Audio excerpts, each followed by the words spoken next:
कि जैसे और भी मुझे लगता है कश्मीरी पंडित कुल्लू वैली में बसे हैं, आप लोग का माइग्रेशन किस समय हुआ, कोई आइडिया? हाँ, माइग्रेशन का जब वो मैंने शारदा की क्लासेस, जो मैं कह रहा था कि मैंने शारदा की क्लासेस ज्वाइन कर ली, और ज्योति कौल जी हमारी मेंटर उसमें थी, मुझे याद है, क्योंकि मुझे लगता है कि शारदा लिपि की उनसे बेटर मेंटर मुझे तो नहीं मिली क्योंकि जो उन्होंने सिखाया वो मेरे दिमाग में आज तक है। उसके बाद भी मैंने शारदा की वर्कशॉप्स लगाई जस्ट फॉर प्रैक्टिस। 2016 के दौरान, 17-18 में, 18 ओके 16 के बाद तो मैं हिस्ट्री वगैरह लिख रहा था, राइट, पोइम्स लिख रहा था, राइट, तो कुछ व्यंग्य लिख रहा था, राइट, तो ऐसी टूटी फूटी कविताएं लिखता था, तो लेखक बनने का प्रयास कर रहा था सो कॉल्ड।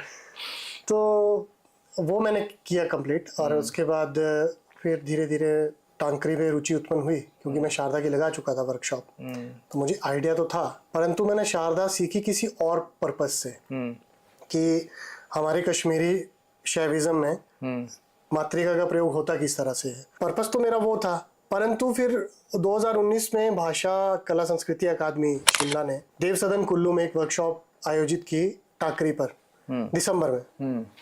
उसमें सिखाने आए लोक कवि हैं कांगड़ा से, रैयत से, हरि कृष्ण मुरारी जी, लोक कवि जी, बहुत अच्छे इंसान है और बहुत रैयत कांगड़ा शाहपुर के रास्ते। हाँ जी, हाँ जी, लोक कवि हैं और उनकी कविताएं बहुत, और उन्होंने बहुत काम किया है।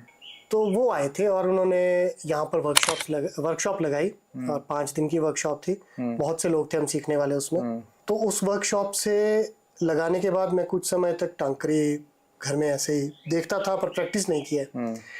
होता क्या है जनरली कि हम लोग सीख कर ये सोचते कि हमने सीख ली, पर हम ये नहीं समझ पाते कि किसी भी चीज़ को कॉपी करके वो लिखना इजी है, पर समझने की जो प्रोसेस है वो बहुत लंबी होती है। दोनों में अंतर क्या होता है? मान लीजिए किसी लिपि को आपने सीखा, 7 दिन में आप किसी के भी वर्णाक्षर सीख सकते हो, पर लिपि की जर्नी को समझने के लिए बहुत समय लगता है। Agreed. लिपि का जर्नी क्या होता है? लिपि का जर्नी जैसे जहाँ से वो शुरू हुई और जहाँ पर वो अभी खत्म हुई, मतलब जो वर्तमान है, जहाँ पर वो है, उसके बीच में उसमें क्या चेंजेस आए, वो किस किस के हाथ से होकर गुजरी। तो टाकरी जब आई तो उस समय उसका जो फॉर्म थी, जो लिखने का तरीका था, वो अलग था।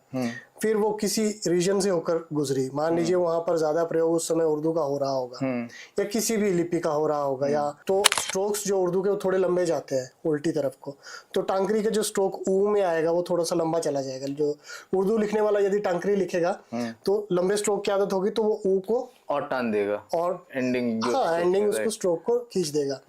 या किसी को बहुत तीखा लिखने की आदत है, मतलब शार्प एजेस के साथ लिखता है, वो टाकरी लिखेगा तो वो त को शार्प एजेस के साथ लिखेगा, लाइक दिस वन। त टाकरी में 3 की तरह होता है, पर वो शार्प एजेस लेगा।